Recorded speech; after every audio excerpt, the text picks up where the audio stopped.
여러분 안녕하세요. 네, 눈이 왔어요. 오늘도 예배 자리에 오신 여러분 주님의 이름으로 환영하고 축복합니다. 오늘도 우리 예배 가운데 주님께서 주시는 그 은혜로 충만하고 또 우리가 예수로 충만한 시간 되기를 축복합니다. 우리 함께 찬양하겠습니다.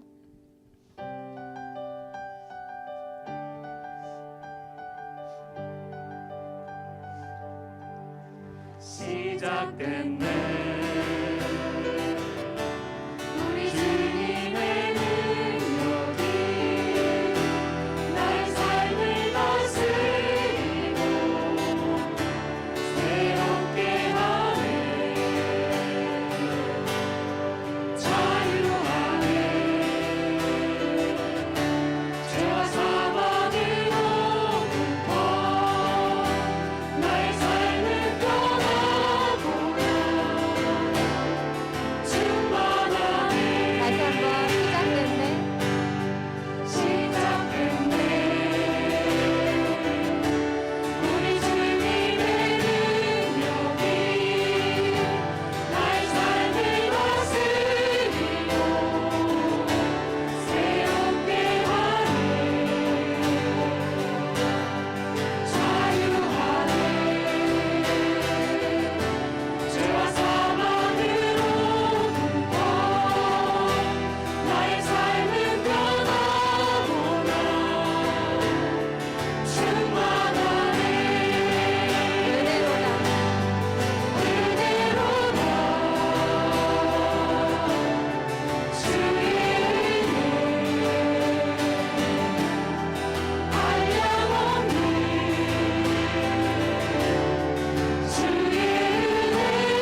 예수가 좋다오.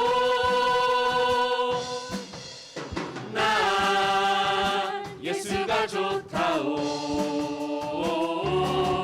주를 사랑한다 넌 베드로 고백처럼. 난 예수를 사랑한다오.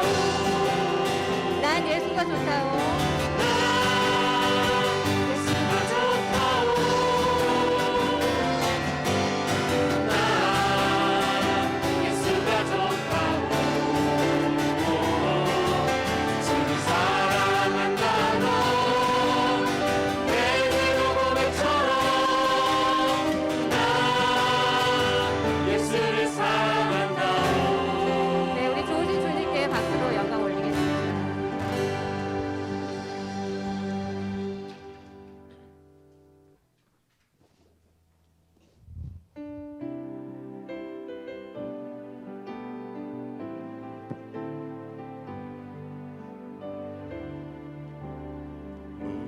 무명이어도 공허하지 않은 것은 예수 안에 난 만족함이라.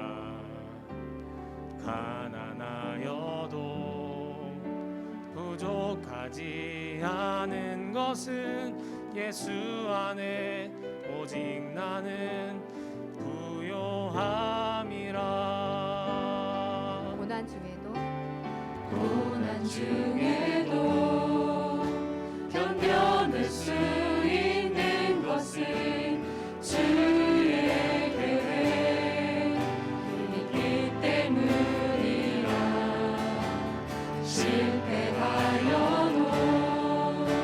일어설 수 있는 것은 예수 안에 오직 나는 승리함이라.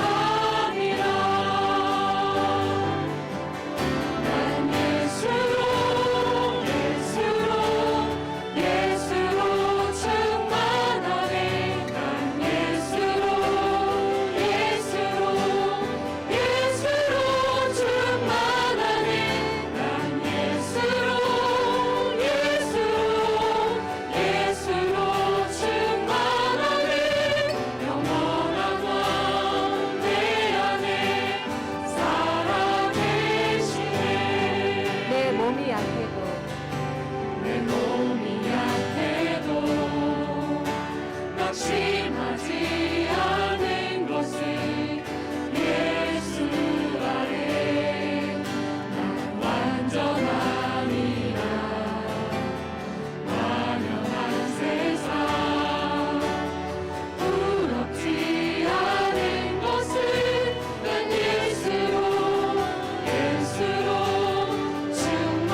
하나님 감사합니다. 우리가 함께 예배하려 모였습니다. 하나님의 임재를 충만히 느끼며 하나님 앞에서 하나님의 영광 가운데 살아갈 수 있도록 인도하여 주시옵소서. 우리를 너무나 사랑하시는 예수님의 이름으로 기원하옵나이다. 아멘.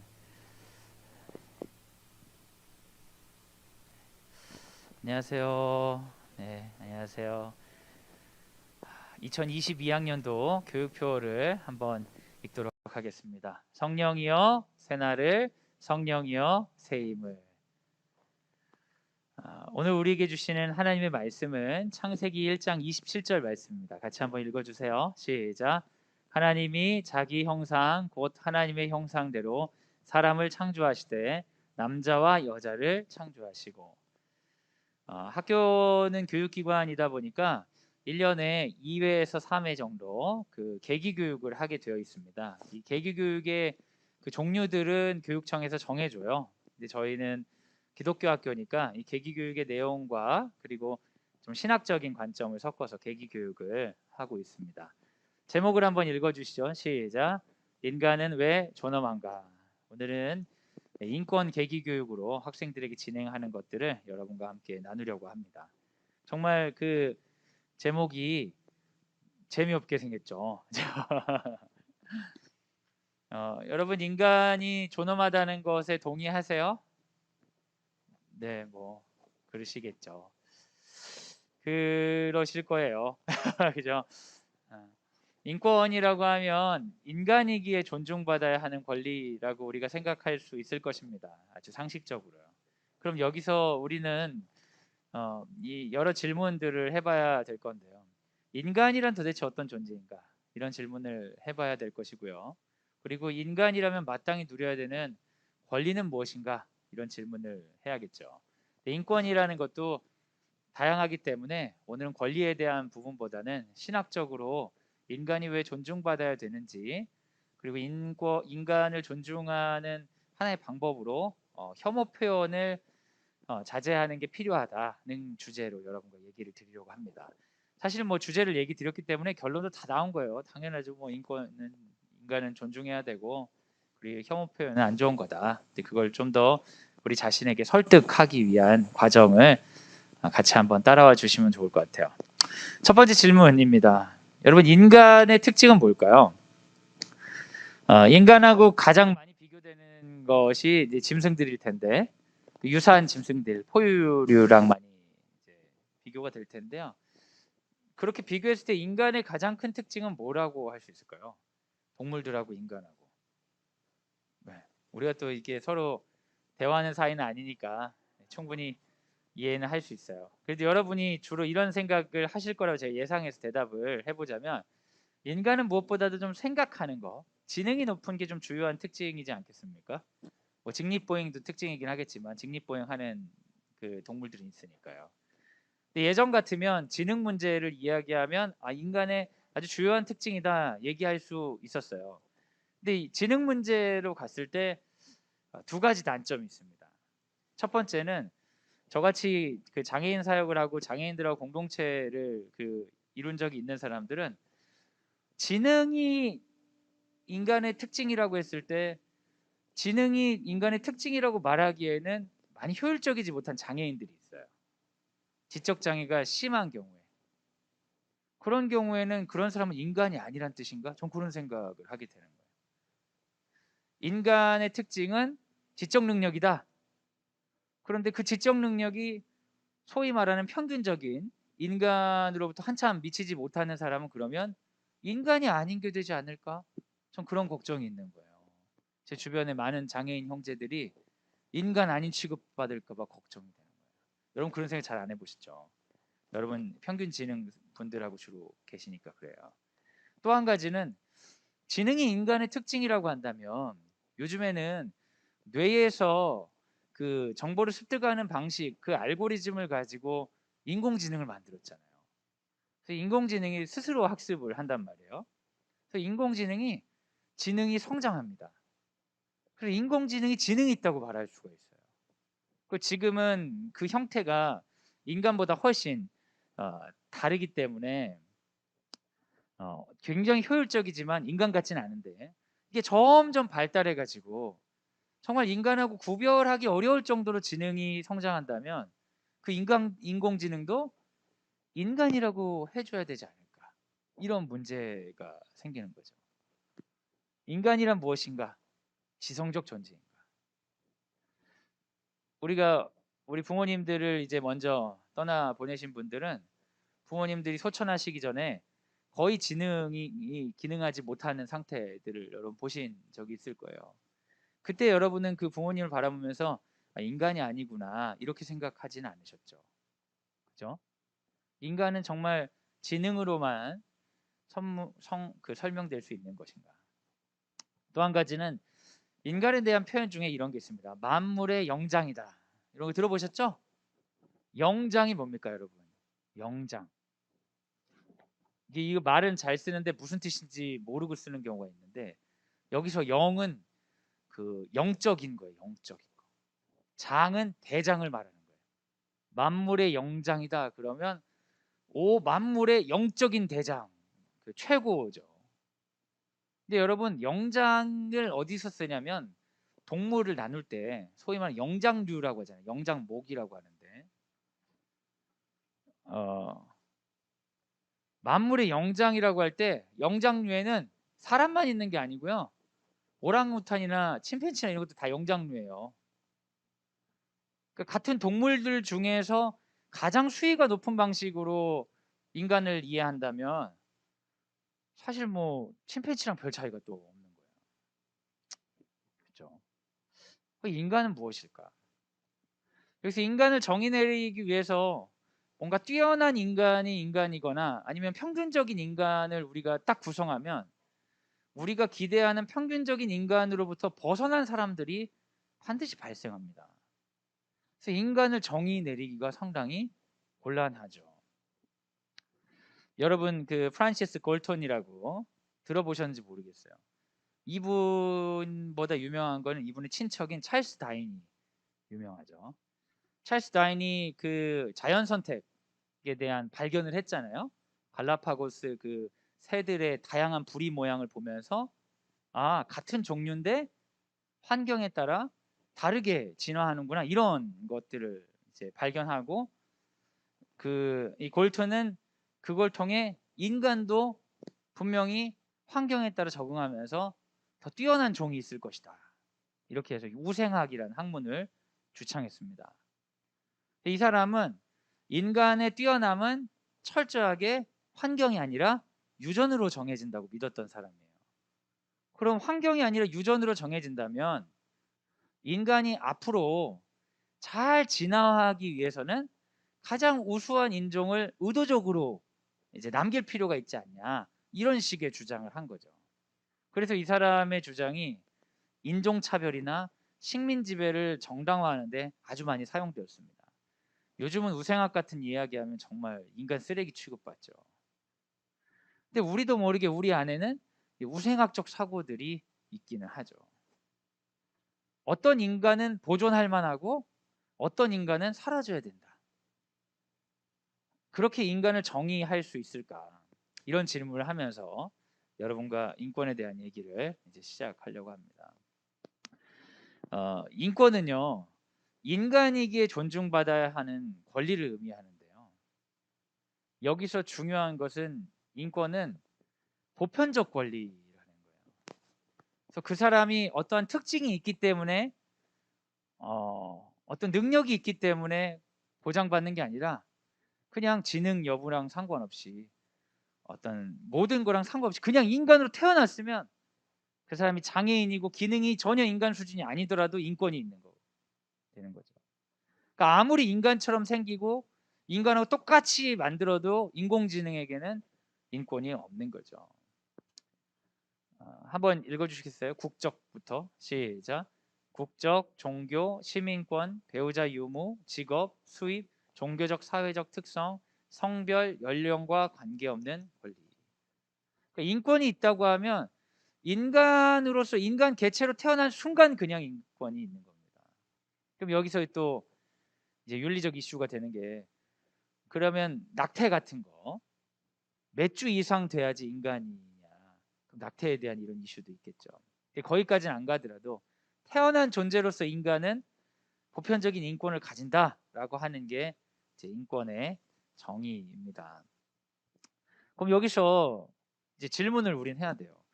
인간은 태어나자마자 인권을 가진다라고 하는데 근거는 어디 있냐? 실제로 근거가 없죠. 없어요.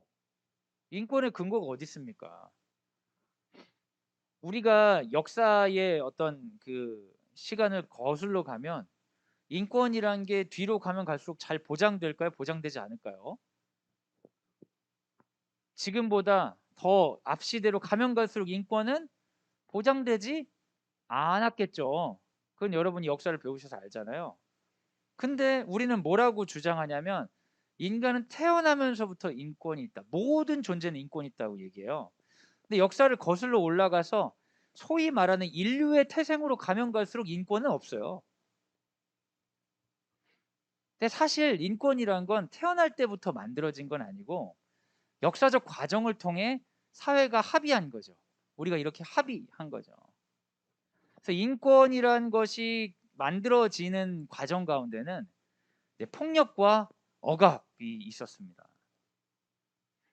인간이 자연스럽게 살다 보면 권력이 형성되게 되고 그 권력이 폭력과 억압을 행사할 때 권력이 없는 사람들이 고통을 받다가 집단 항거를 하게 해서 권력을 뒤집는 일들이 있죠. 근데 권력을 뒤집을 때 사람들이 주로 어떤 걸 했냐면 자신들의 행동의 정당성을 부여하기 위해서 선언문들을 주로 썼단 말이에요. 영국에 있었던 명예혁명이라든지 프랑스 혁명이나 미국의 독립혁명이나 이런 일들이 있을 때마다 권력을 가진 사람들을 무너뜨리고 나서 권리에 대한 선언문들을 써내는 거죠. 근데 그 선언문들이 축적되면서 그 선언문에 동의하면서 우리가 인권이라는 것이 있다고 주장하는 거죠. 그래서 인권은 폭력과 억압의 권력에 대해 저항했던 결과로 생성된 선언물들이 근거가 되는 확률이 많아요. 인간에겐 인권이 있습니다. 왜요? 유엔 인권 선언에 의하면 뭐 이런 식으로 얘기하는 거죠. 프랑스 혁명 당시의 선언문에 의하면, 미국 독립 선언문에 의하면, 그러니까 실제로 인류는 인권이 처음부터 있었던 게 아니라 인권을 배워나가고 만들어 나간 거죠. 만약에 이런 개념을 이해한다면 우리가 역사하고 단절된 순간 인간의 인권은 없는 거예요. 역사를 배우지 못하고 역사와 상관없이 태어난 사람들에게는 인권은 주장하기가 어려워지는 거예요. 그러니까 인권을 유지하기 위해서 제일 중요한 방식 중에 하나는 교육입니다. 인간이 권력과 어떻게 투쟁했는지, 인간이 자신의 기본권을 보장받기 위해서 어떠한 피 흘림의 역사가 있었는지를 배우는 게 인권적으로 그 인권 의식을 높이는데 굉장히 중요하죠. 못 배운 사람들이 인권 의식이 낮은 거예요.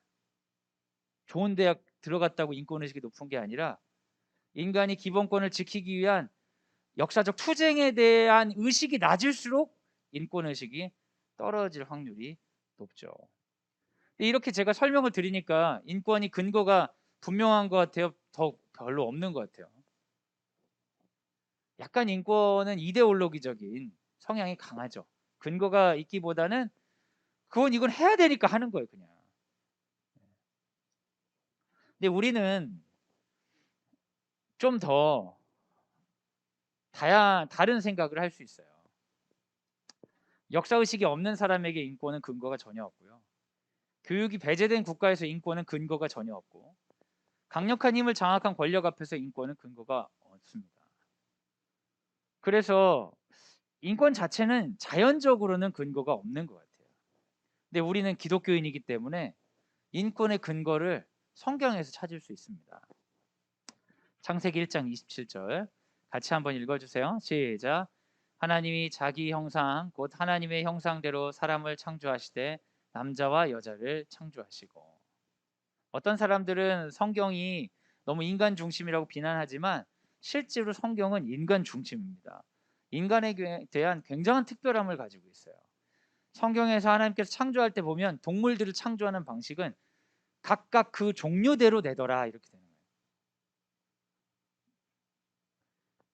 하나님께서 동물은 그냥 종류대로 종류를 정해놓고 그냥 뽑아내는 거야.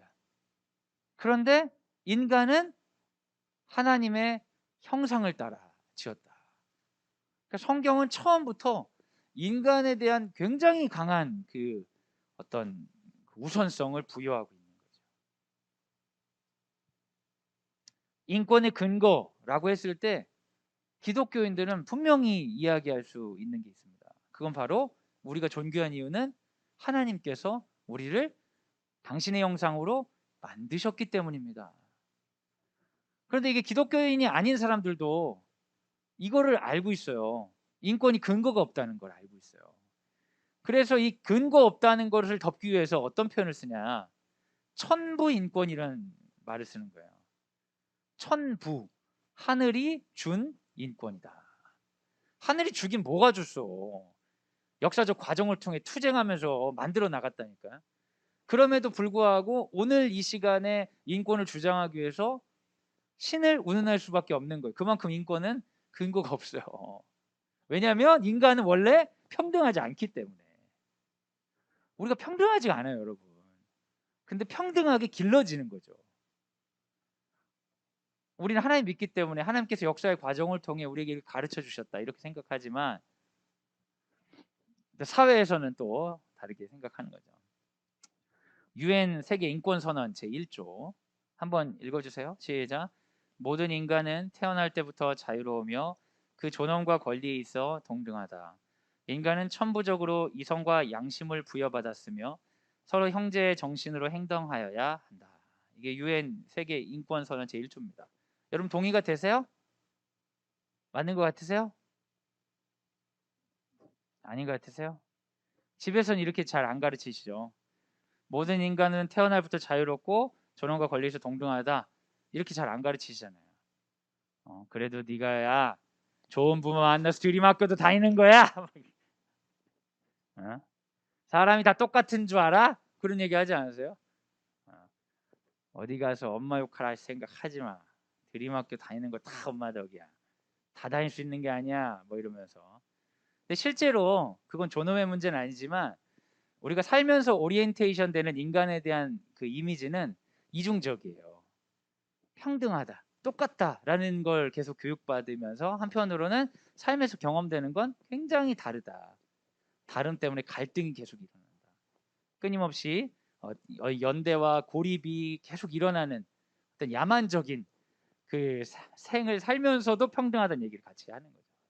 근데 이런 이데올로기적인 사상을 인류가 선택한 이유는 그렇지 않았을 때 권력이 특정인들에게 몰리게 되고 특정인들에게 권력이 몰리면 인류 전체에게 고통이 가해진다는 역사적인 그 반성 때문이죠. 여러분 민주주의의 제일 중요한 특성은 선거를 통해 우수한 사람을 뽑는 것이 아니라 진짜 나쁜 놈을 선거를 통해 끌어내리는 게 민주주의의 특성이에요. 민주주의는 권력을 몰아주는데 좋은 방식이 아니라 권력을 가진 자들에게 권력을 뺏는 데 유익한 것이죠. 그래서 건강한 민주주의 국가는 시민들이 마음을 먹으면 권력을 뺏을 수 있는 집단이죠. 그러니까 권력을 가진 사람들은 그게 두려우니까 이제 권력 기관들과 연대하죠. 언론을 장악하고 뭐 사법부를 장악하고 군대를 장악하고 그래서 시민들이 투표를 하는 것처럼 보이지만 실제로는 장악하려고 하는 거잖아요. 근데 그런 방식으로 돌아갔을 때 많은 사람이 고통받고 기득권 소수만 행복하기 때문에 인류가 역사를 통해서 이런 이데올로기적인 선언을 모두 다 받아들여야 함께 사는데 유익하다는 걸 알게 된 거죠. 이거를 배우기까지 수많은 피가 이 온 세계에 흘려졌죠. 너랑 나랑 진짜 평등해서 평등한 게 아니고 너랑 나랑은 실제로 다른 거예요. 그리고 평등하지 않아요. 힘도 다르고 그리고 외모에서 오는 권력도 굉장히 다르고 실제 경제적 권력도 다르거든요. 심리학자들이 연구를 한 게 있어요. 심리학자들 진짜 특이한 사람들이 많은데 사람들에게 실험을 한 거예요. 거미하고 아기 곰하고 뭐가 더 좋은지 사람들에게 연구를 했어요. 뭐가 더 좋다고 할 것 같아요? 아기곰이, 그죠? 아기곰이 압도적으로 사람들이 좋다는 거예요. 그래서 거미가 싫은 이유를 조사했는데 거미가 못생겨서 싫다 이런 얘기 했을까요? 안 했을까요? 잘 그런 얘기 안 하고 주로 뭐라고 했냐면 잘 알지 못해서 낯설어서 이런 얘기를 한 거예요. 그 습성을 잘 몰라서. 근데 아기곰은 아나? 착각하고 있는 거예요. 착각하고 있는 거야. 그 심리학자들이 연구해서 연구 결과 보니까 인간은 외모 차별을 엄청나게 한다. 인간은 자기도 모르게 어린 아기처럼 생긴 종류를 좋아한다. 신생아들 있죠, 신생아. 어린 아기처럼 생겼을수록 더 호감을 갖는다.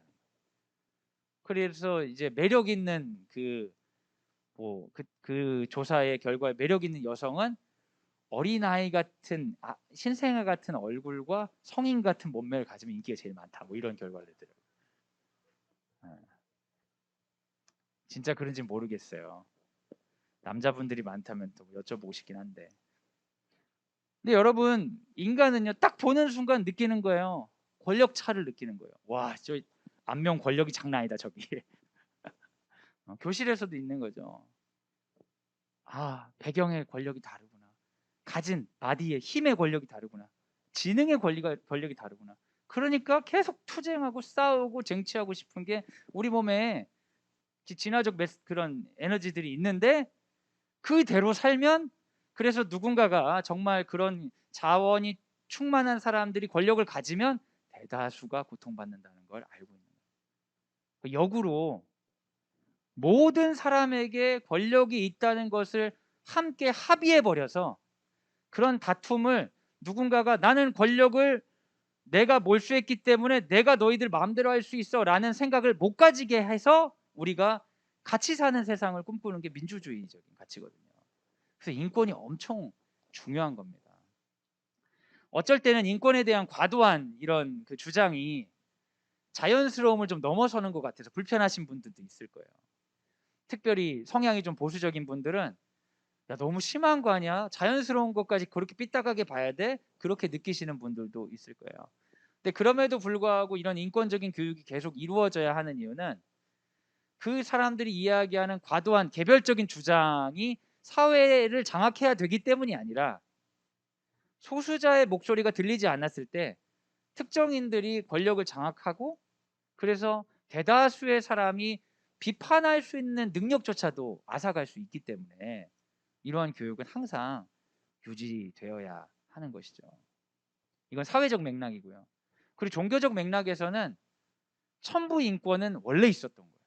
하나님은 태초부터 만들어 주셨는데 인간은 죄악된 존재이기 때문에 라멕과 같이 가인과 아벨과 같이 투쟁하고 죽이고 하는 방식을 선택했다가 수많은 피를 흘리고 나서야 드디어 하나님께서 원하시는 평등한 세상, 실제 평등하지 않지만 불평등하지만 하나님만 중심으로 두고 서로 평등하게 살기 위해서 서로 합의하는 과정을 만드는 세상을 향해 인류가 어떤 의미에서는 배워나갔다고도 생각할 수 있겠죠.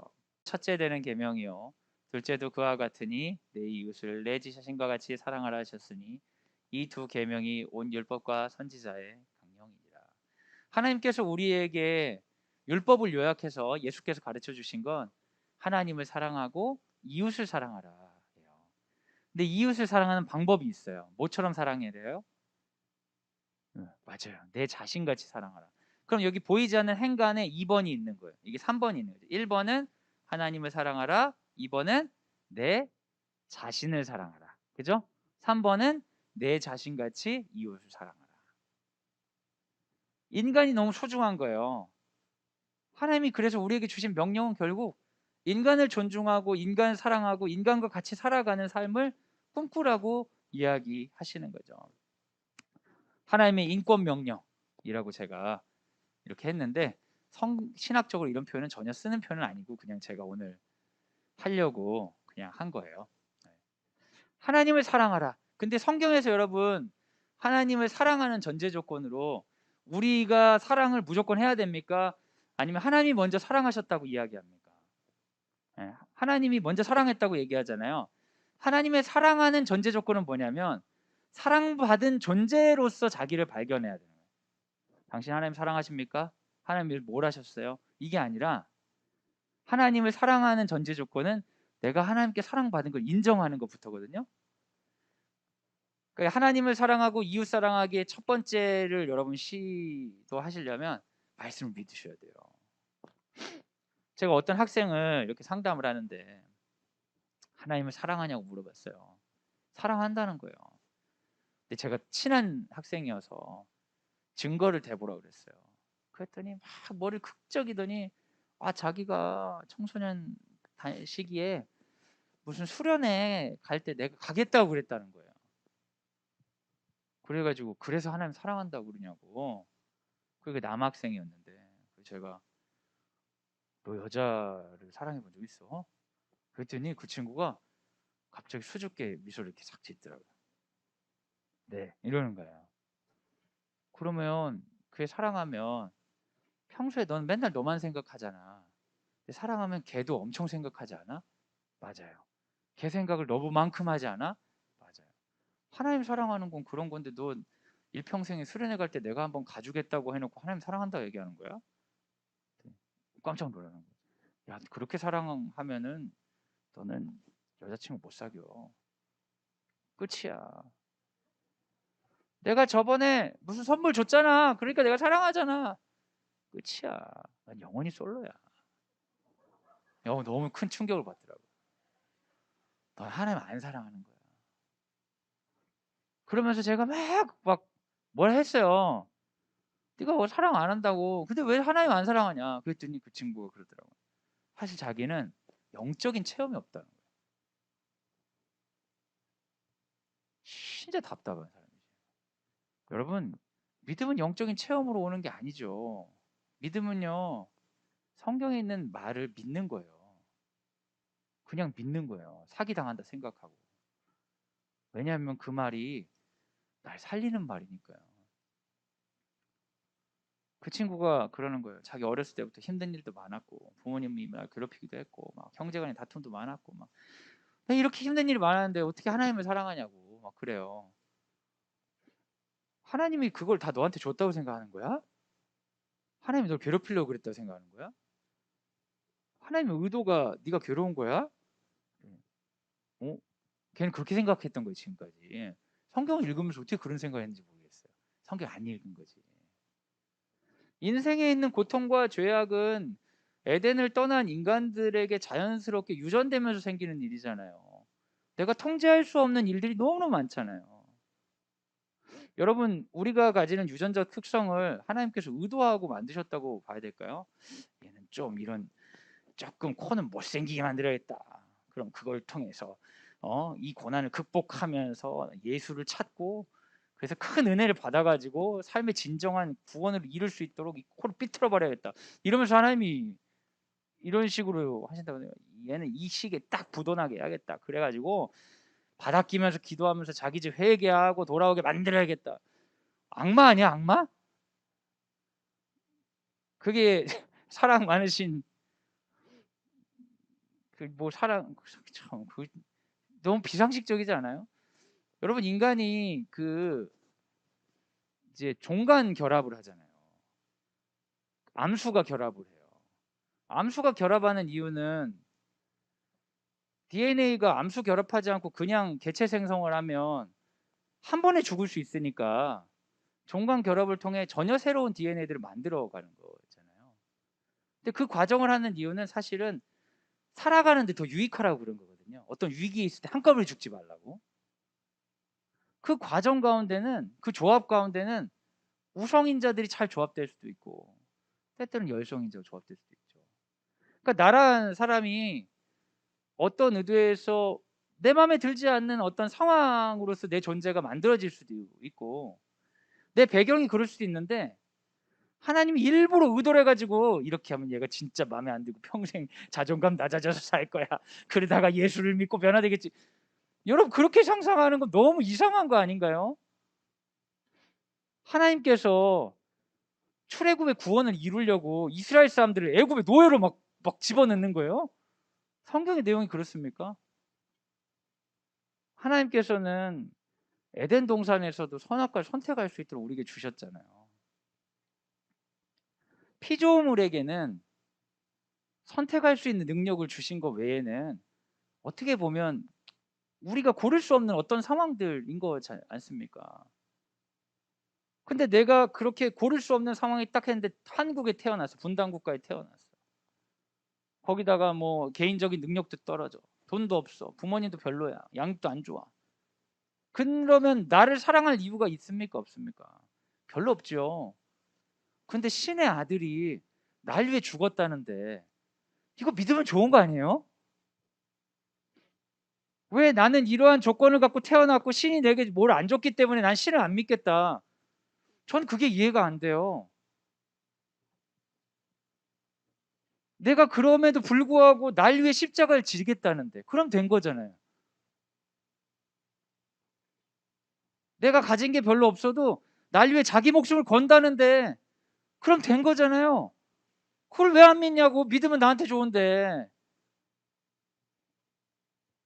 사귄지 아닌지 한번 믿어보고 결정해야지. 근데 걔는 평생 교회 다니면서 그걸 믿질 않는 거야. 제가 뭐라고 했어요? 왜 안 믿냐? 영적인 체험이 없어도 믿어야지. 너한테 좋은 일인데. 진짜 믿어봐. 신의 아들이 널 위해 생명을 걸었다고 네가 말하는 것처럼 그렇게 별로인 너를 위해. 아, 이거 대박 아니야? 이거 왜 안 믿어? 믿어야지. 그걸 믿으면 어떻게 되겠어요? 삶이 당당해지죠. 어제까지만 해도 저 집사님보다 난 돈이 없고 뭐 했는데 뭔 상관이야. 신의 아들이 날 위해 목숨을 걸었는데. 하나님이 날 사랑했다고 그냥 믿으면 그러면 하나님께 감사할 수 있는 거예요. 이게 율법의 첫 번째 명령이에요. 하나님이 나를 너무너무 사랑해서 목숨을 걸었다는 걸 믿는 거예요. 그래서 그걸 누리는 거예요. 그게 하나님을 사랑하는 거죠. 아, 진짜 좋다. 날 사랑하신다니. 아직 내가 죄인 되었을 때 십자가에서 죽으심으로 사랑한다고 확신하셨다니. 너무 좋다. 이게 첫 번째예요. 그래서 하나님께 감사하는 거죠. 하나님 감사합니다. 여러 가지 문제가 없다는 게 아닙니다. 연약함이 없다는 게 아니에요. 그럼에도 불구하고 그런 나를 사랑하셨다는 걸 믿어보는 거. 거기서부터 시작될 수 있는 거죠. 그럼 사랑받은 존재에서 하나님께 감사하고 나면 그 다음에 인간으로서 잘 하기 어려운 나를 사랑하는 일을 하게 되는 거죠. 내 자신을 하나님의 것으로 여기는 거예요. 그러면 나의 생명과 삶을 긍정할 수밖에 없는 거죠. 내 생명을 소중하게 여기고 내 삶을 긍정하는 거예요. 때론 마음에 들지 않더라도 과거에 죄가 많고 연약했다면 앞으로 삶이라도 그렇지 않기 위해서 삶을 긍정한다는 삶을 내버리지 않는 겁니다. 그 자신을 사랑하는 거죠. 누구의 관점에서? 하나님의 관점에서. 내가 원하는 걸 마음껏 취하는 게 자신을 사랑하는 게 아니라 내가 원하는 걸 하는 게 자신을 사랑하는 게 아니라 나에게 유익한 걸 하는 거예요. 왜냐하면 나는 하나님이 사랑한 중요한 존재니까. 여러분 담배 피면 지옥 가요? 폐암 걸릴 확률이 높아질 뿐이죠. 담배 피는 게 잘못이 아니라 안 피는 게 내 몸에 좋으니까 피지 말라는 거죠. 나를 사랑하는 방식을 내가 원하는 걸 끝까지 해보겠다는 방식이 아니라 하나님이 주신 나의 생명과 삶의 유익한 방식을 찾아서 하는 거예요. 자기에 대해 뭔가를 개발하고 도전하고 능력을 확장하고 이런 일들을 하는 거예요. 얼마 전에 우리 학부모님 중에 한 분한테 제가 문자를 받았는데 너무 기분이 좋았어요. 올해 들었던 여름에 있었던 설교 말씀을 듣고 그 무슨 어학 시험 같은 도전을 하셨다는 거예요. 너무 훌륭하시잖아요, 그죠? 안 해도 상관없을 텐데 우리에게 생명과 삶을 주셨기 때문에 쓰는 거죠. 단순히 뭐 누굴 도우라는 얘기가 아니라 내 삶을 긍정하고 내 외연을 넓히는 일을 할 수 있는 겁니다. 그렇게 내 삶을 긍정하는 것처럼 이웃을 사랑하라. 다른 사람 볼 때 저 사람이 나한테 어떻게 볼까 싶어가지고 눈치 봐서 잘해주는 거 말고 그 사람이 잘 됐으면 좋겠다는 마음으로 대해줄 수 있는 거예요. 여러분, 그 자유가 장난이 아니에요. 저도 싫어하는 사람들이 있어요. 싫어하는 사람들은 솔직하게 말을 못하게 하는 사람들이에요. 제가 그 사람 앞에 갔을 때 제가 주로 솔직하거든요. 별로 이렇게 잘 보이려고 애쓰질 않아요. 그래서 인간관계를 잘 안 해요. 많이 안 해요. 근데 어떤 분들은 저는 그래도 진심으로 그분들이 잘 되길 바라는 마음으로 하려고 하는데 어떤 분들은 잘 되기 바라는 마음을 하면 불쾌해하는 분들이 있어요. 권위적인 분들이 그런 분들이 있어요. 뭐라 얘기하면 그런 말 하면 안 되지 막 하면서 이제 이래야 된다고 저래야 된다고 막 하면서 제 삶을 막 관여하고 막 이런 분들이 있어요. 그런 분들이 있으면 뭐 워낙에 본인들이 싫어하니까 그분들한테는 그 거짓말을 하는 거예요. 아, 훌륭하시네요. 네, 안녕히 가세요. 아, 그러시죠. 그걸 빨리 피하는 거예요. 빨리 피하는 거예요. 근데 그런 사람들을 만나면 잘 됐으면 하는 마음이 하나도 안 들어요. 거짓말을 해야 되니까 그 사람 앞에서 뭐라고 막 정죄하고 판단하면 자연스럽게 우리가 좀 맞추고 싶거든요. 뭐라고 하면 처음에는 맞추고 싶다가 계속 뭐라고 하면 싸우고 싶고 이러는데 자주 안 만나니까 맞추고 싶더라고요. 굳이 처음부터 싸울 필요는 없으니까. 그러면 그 사람을 위한 게 안 돼요. 근데 여러분, 하나님이 내 몸처럼 이웃을 사랑하는 거는 아이고 내가 이렇게 맛있는 밥을 먹으니까 모든 사람에게 맛있는 밥을 먹여줘야지, 그렇게 자기가 원하는 걸 남한테 강요하라는 게 아니라,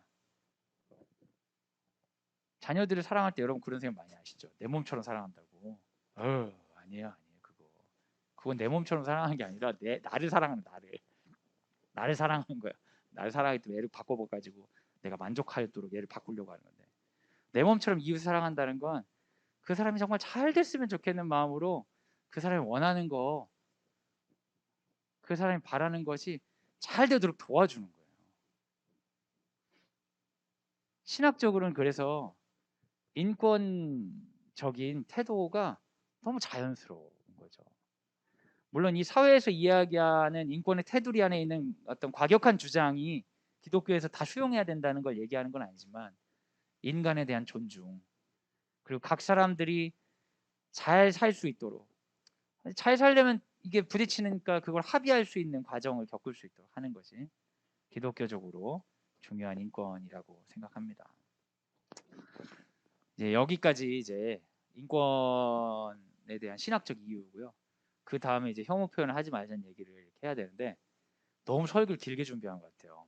이미 여러분이 너무 지루해하시는 것 같아서 뒤에는 별로 이제 안 하고 넘어가도 될 것 같아요. 너무 오래 했어. 네. UN 인권 새로운 약속증, 이거 읽고 우리 맞춰도 될 것 같아요. 그죠? 네. 좋으시죠? 같이 한번 읽어주세요. 시작. 인권에 대해서 배우는 그 자체가 권리이다. 인권에 대한 무지를 강요하는 것이나 내버려두는 것 자체가 인권 침해이다. 교육은 인권과 자유의 머릿돌이다. UN 인권 새로운 약속 중에 있는데요. 여러분, 인권은 원래 있는 게 아니라 배워야지 있는 겁니다. 근데 이게 복음하고 똑같은 거예요. 복음을 전하라고 그러잖아요. 복음을 전하라는 약속은 그 사람을 교회에 데리고 오라는 게 아니라 그 사람이 사단에게 속아서 모르고 있는 하나님의 사랑의 소식을 전하라는 거예요. 왜냐하면 교육받지 않으면 원래 없는 것처럼 생겨요.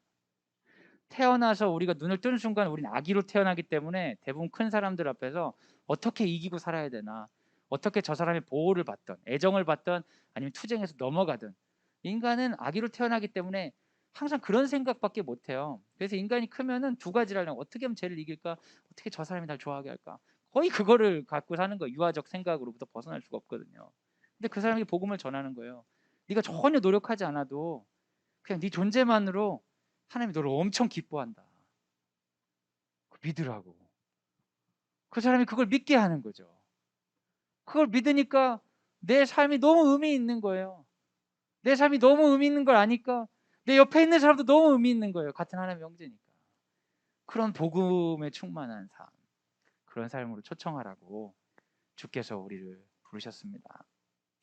제가 기분 좋은 일이 지난주에 있어가지고 하나만 얘기 드리고 마칠게요. 제가 오랫동안 이렇게 제가 울려고 한 게 아니라 제가 삑사리 난 거예요. 오해하지 마세요. 제가 오랫동안 상담했던 친구가 있는데 한 1년 반 정도 상담했던 것 같아요. 근데 그 친구가 항상 이슈가 자기를 용서하지 못하고 자기를 사랑하지 못하는 거였는데 그 지난주에 오랫동안 상담하면서 그러더라고요. 목사님, 이제 저는 저를 미워하지 않아요. 제가 막 울었어요. 너무 감동받아가지고. 야, 그렇게 오랫동안 얘기했는데 이제 믿는구나. 그래서 같이 끌어안았어요. 끌어안고 같이 울었어.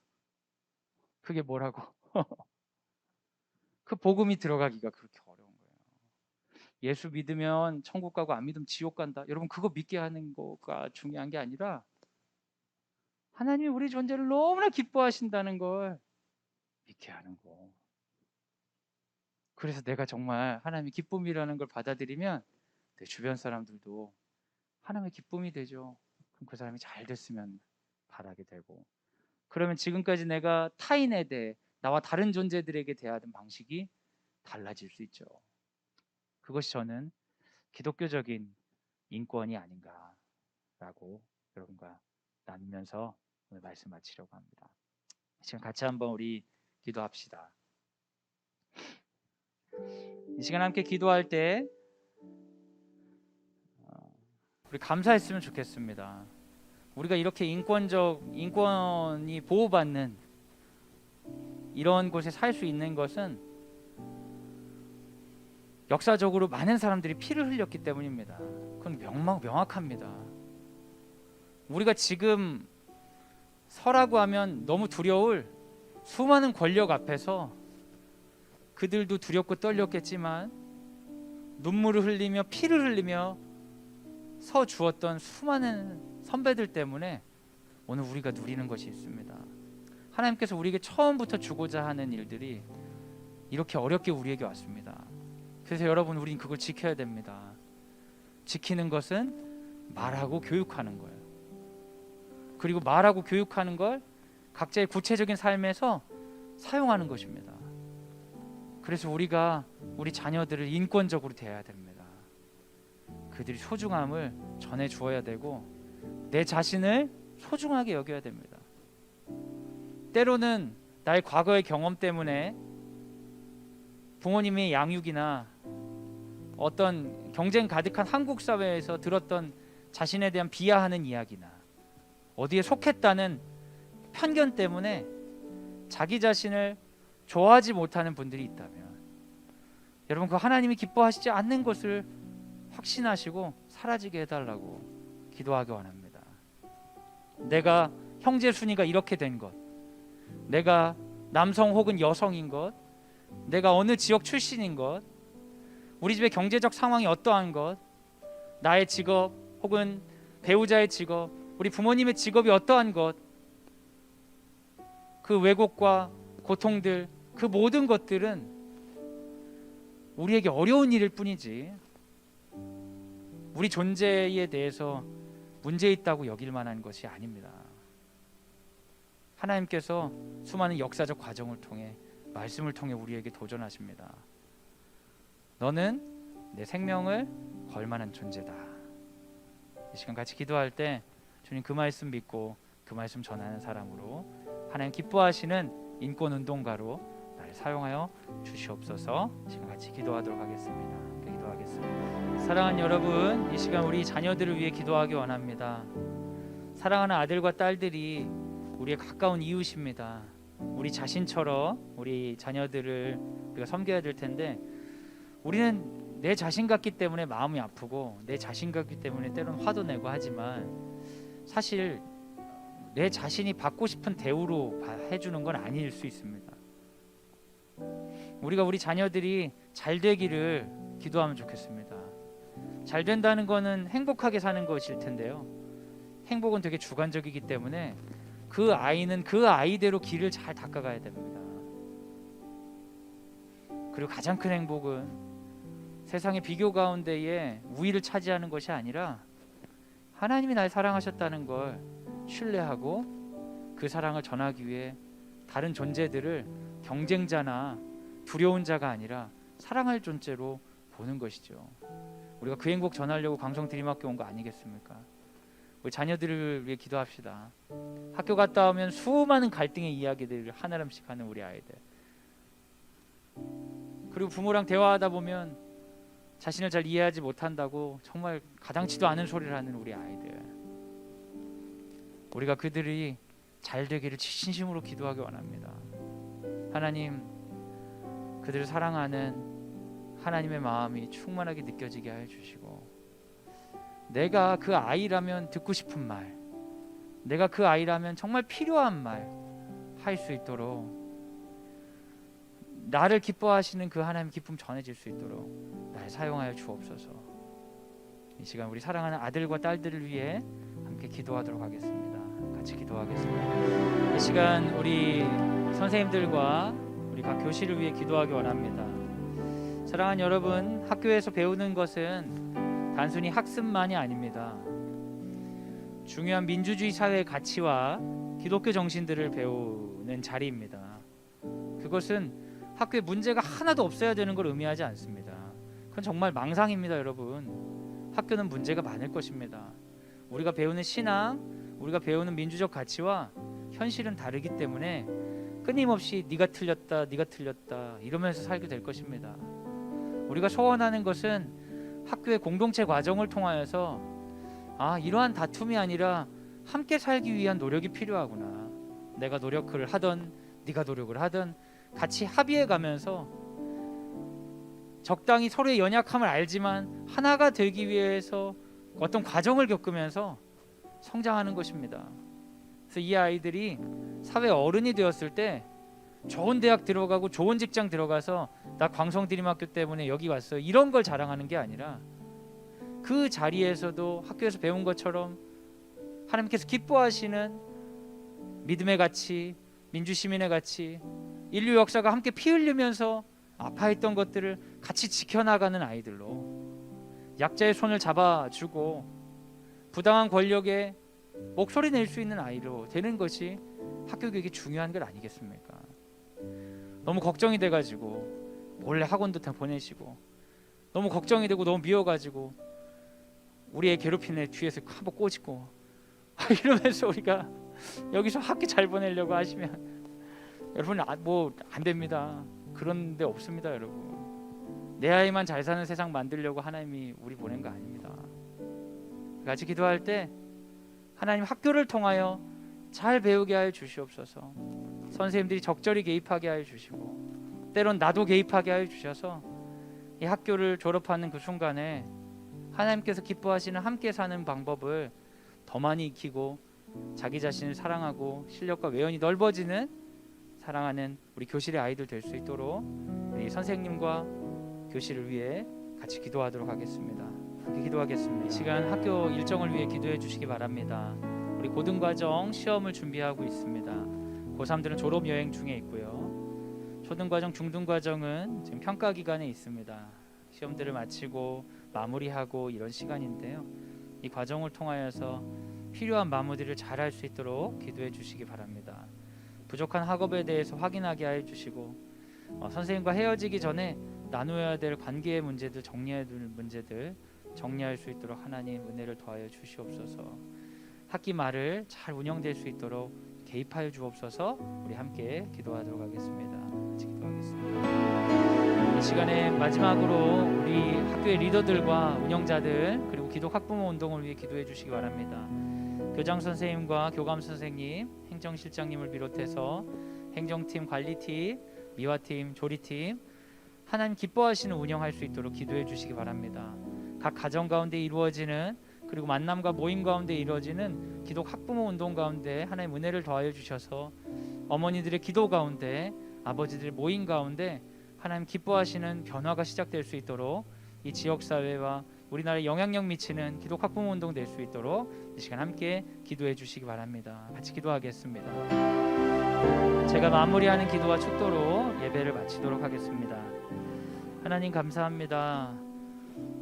우리 한 명 한 명을 소중하다고 말씀하시는 주님을 찬양합니다.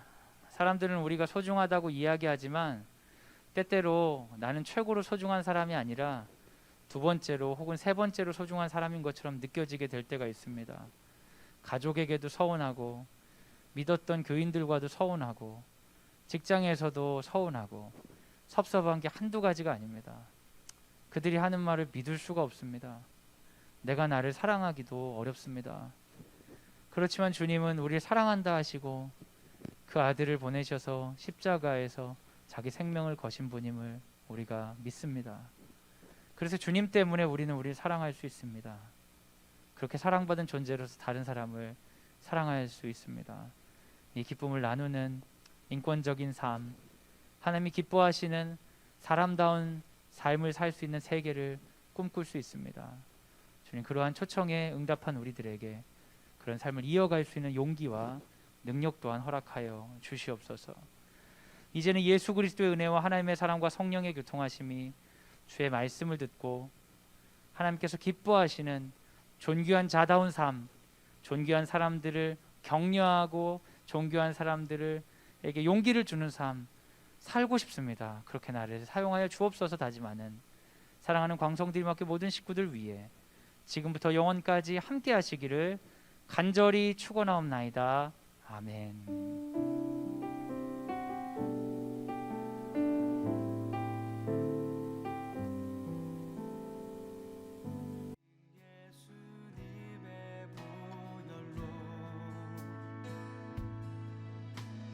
자격 없는 내 힘이 아닌 오직 예수님의 보혈로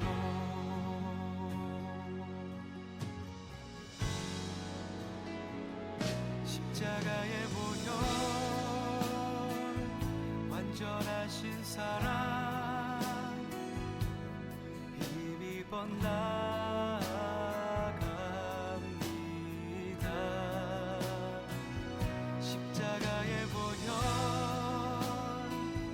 완전하신 사랑 힘입어 예배합니다.